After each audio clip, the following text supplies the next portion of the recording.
தேசிய கல்விக் கொள்கை தொடர்பாக முதலமைச்சர் மு.க.ஸ்டாலினுக்கு 4 கேள்விகளை முன்வைத்துள்ள மத்திய கல்வி அமைச்சர் தர்மேந்திர பிரதான் அரசியல் ஆதாயங்களை விட தமிழக மாணவர்களின் நலன்களுக்கு முன்னுரிமை கொடுக்க வேண்டும் என்றும் வலியுறுத்தியுள்ளார்.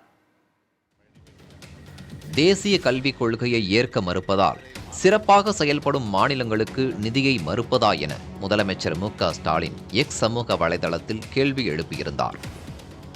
முதலமைச்சரின் இந்த பதிவை குறிப்பிட்டு மத்திய கல்வித்துறை அமைச்சர் தர்மேந்திர பிரதான் அளித்துள்ள பதிலில், ஜனநாயகத்தில் மாநிலங்களுக்கு இடையே ஆரோக்கியமான போட்டி என்பது எப்போதும் வரவேற்கத்தக்கது என குறிப்பிட்டுள்ளார்.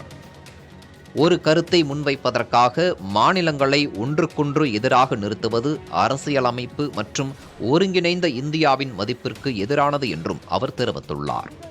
மேலும் தேசிய கல்விக் கொள்கை 2020 பரந்த அளவிலான ஆலோசனைகள் மூலம் உருவாக்கப்பட்டது என்றும் விளக்கம் அளித்துள்ள தர்மேந்திர பிரதான் முதலமைச்சர் மு.க.ஸ்டாலினுக்கு 4 கேள்விகளை முன்வைத்துள்ளார். தமிழ் உள்ளிட்ட தாய்மொழியில் கல்வி கற்பதை எதிர்க்கிறீர்களா? தமிழ் உள்ளிட்ட இந்திய மொழிகளில் தேர்வு நடத்துவதை எதிர்க்கிறீர்களா?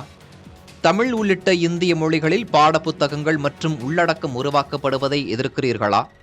தேசிய கல்விக் கொள்கையின் சமத்துவமான எதிர்காலத்திற்கு நலம் பயக்கும் கட்டமைப்பை எதிர்க்கிறீர்களா என கேள்வி எழுப்பியுள்ளார். மேலும் தங்களின் அரசியல் ஆதாயங்களை விட தமிழக மாணவர்களின் நலன்களுக்கு முன்னுரிமை கொடுத்து தேசிய கல்விக் கொள்கையை அமல்படுத்துமாறும் முதலமைச்சர் மு.க.ஸ்டாலினை மத்திய அமைச்சர் தர்மேந்திர பிரதான் வலியுறுத்தியுள்ளார்.